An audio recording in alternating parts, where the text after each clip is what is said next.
எங்களுடைய எலெக்ஷன் எப்படி நடக்கணும், பிரைம் மினிஸ்டர்லேருந்து கேபினெட் மினிஸ்ட்ரியிலேருந்து ஒவ்வொரு மாநிலத்திலேருந்து முதலமைச்சர்கள் வந்து எங்கெங்கே பாஜகவுடைய ஆட்சி இருக்கும் அங்கிருந்து எல்லா முதலமைச்சர்கள் வந்து நேரில் வந்து நாங்கள் வந்து மனு தாக்கல் செஞ்சுட்டு போனோம். மோடி அவர்கள் வராங்க, மோடி வராங்க.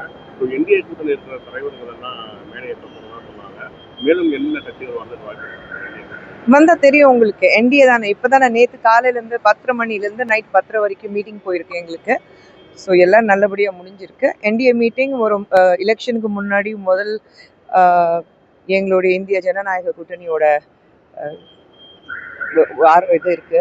கரூர் சம்பவம் விஷயமா நேற்று விஜய் வந்து விசாரணைக்கு போயிட்டு வந்திருக்காரு. அவரை தொடர்ந்து ஜான் ஆரோக்கியசாமி அவர்களுக்கும் வந்து சம்மன் கொடுத்து அவர் அனுப்பப்பட்ட என்னன்னா இவரோட நிகழ்ச்சியாக வெளிநாட்டில் இருந்து பணங்கள் பெறப்பட்டதா கூடிய ஒரு சம்மன் பேசுவாங்க. சார், நம்ம அதில் ஒன்றும் சொல்ல முடியாது. உங்களுக்கு வந்து சிபிஐ பொறுத்த வரைக்கும் இட்ஸ் இண்டிபெண்டன்ட் பாடி. கோர்ட் இருக்கட்டும், சிபிஐ இருக்கட்டும், இந்த விஷயத்தில் ஒரு விஷயம் ஆரம்பிச்சாச்சுன்னா அதுக்கப்புறம் நம்ம அதில் ஆராய்ச்சி பண்ணக்கூடாது. ஏன்னா நமக்கு அதுக்கு சம்மந்தம் கிடையாது. ஸோ அவங்க ஆராய்ச்சி பண்ணும்போது அவங்களுக்கு என்னென்ன தகவல் வருதோ அதுக்கு ஏற்ற மாதிரி விசாரணை கூப்பிட்றாங்கன்னா ஐ திங்க் விஜய் நல்ல கோஆப்ரேட் தான் பண்ணிட்டு இருக்காரு. நான் விசாரணைக்கு போக மாட்டேன்னா சொல்லவே இல்லை. அவர் கோஆப்ரேட் பண்ணிட்டு இருக்காரு. ஸோ அது விசாரணை நடக்குதுன்னு அது எப்படி இருக்கட்டுமோ அது போட்டோம். அதே போல தற்போது விஜய்க்கு வந்து ஒரு நடிகராக தான் அந்த திரைப்படம் வந்து போயிட்டு இருக்கு. ஆனால் நடிகர் சங்கத்தில் இருந்தோம் எங்கிருந்தோம் அவருக்கு ஆதரவான பார்க்குறீங்க. நடிகர் சங்கம் ஏன்னா ஒரு உச்சபட்ச நடிகர், அவருக்கே ஒரு நடிகர் சங்க ஆதரவு இல்லாத போது மற்ற சிறு நடிகர் இல்லை, எப்படி அது பார்க்க முடியும்? நடிகர் சங்கத்திலேருந்து எப்படி இதுக்கு வந்து சப்போர்ட் பண்ண முடியும்? நீங்கள் வந்து நடிகர் சங்கம் வந்து ஒரு பிரச்சனை இருக்குன்னா நாங்களே போய் சப்போர்ட் பண்ணுவோங்கிறது கிடையாது.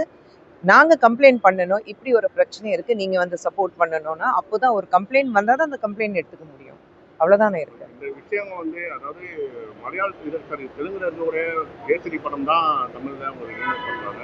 ஸோ அதுக்கு ஈஸியாக கிடைச்ச சென்சார் போது இதுக்கு வந்து தாமதமாக வந்து அரசியல் காரணங்களால. இல்லை, இது ஜனநாயகன் யாராவது பார்த்தீங்களா? நீங்கள் பார்த்தீங்களா? நான் பார்த்தேன். நான் இல்லை வெளியில் உட்காந்துட்டு இந்த மாதிரி கருத்து சொல்கிறதுக்கு யார் யார் உட்காந்துட்டு இருக்காங்க யூடியூப் முன்னாடி, அவங்க பார்த்தாங்களா? பார்க்காமலே நீங்கள் ஏன் முடிவுக்கு வரீங்க? இப்போது சென்சர் போர்டில் அதை கிளியர் பண்ணலைன்னா நிச்சயமாக அங்கே சென்சிபிலிட்டிஸ் இருக்கும். அவங்க அதை பார்த்துட்டு வேண்டான்னா சொல்லியிருப்பாங்க. இது ஜனநாயகத்தை மட்டுமல்ல, நீங்கள் பராசக்தி சொல்லும்போது அதுக்கு வந்து சிபிஎஃப்சிலேருந்து தடை இருக்குன்னு சொன்னாங்க. வந்துச்சு, ரிலீஸ் பண்ணிட்டாங்க. ஆனால் அதுக்கு வந்து ரெட் ஜாயிண்ட் அத்தனைக்கு ரிலீஸ் பண்ணியிருக்காங்க. அதுக்கு எதிர்ப்பு தெரிய வச்சது யாரு? உங்கள் கூட்டணியில் இருக்கிறது காங்கிரஸ் தானே. கூட்டணியில் இருந்து இது ஜனநாயகத்துக்கு மட்டும் இல்லை, நீங்கள் வந்து பராசக்தியை பேன் பண்ணணும் ரிலீஸ்க்கு அப்புறம், பார்த்ததுக்கப்புறம்.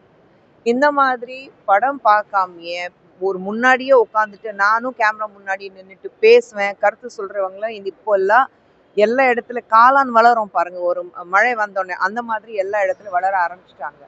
படம் வரட்டும், பாருங்க, அதுக்கப்புறம் பேசுங்க.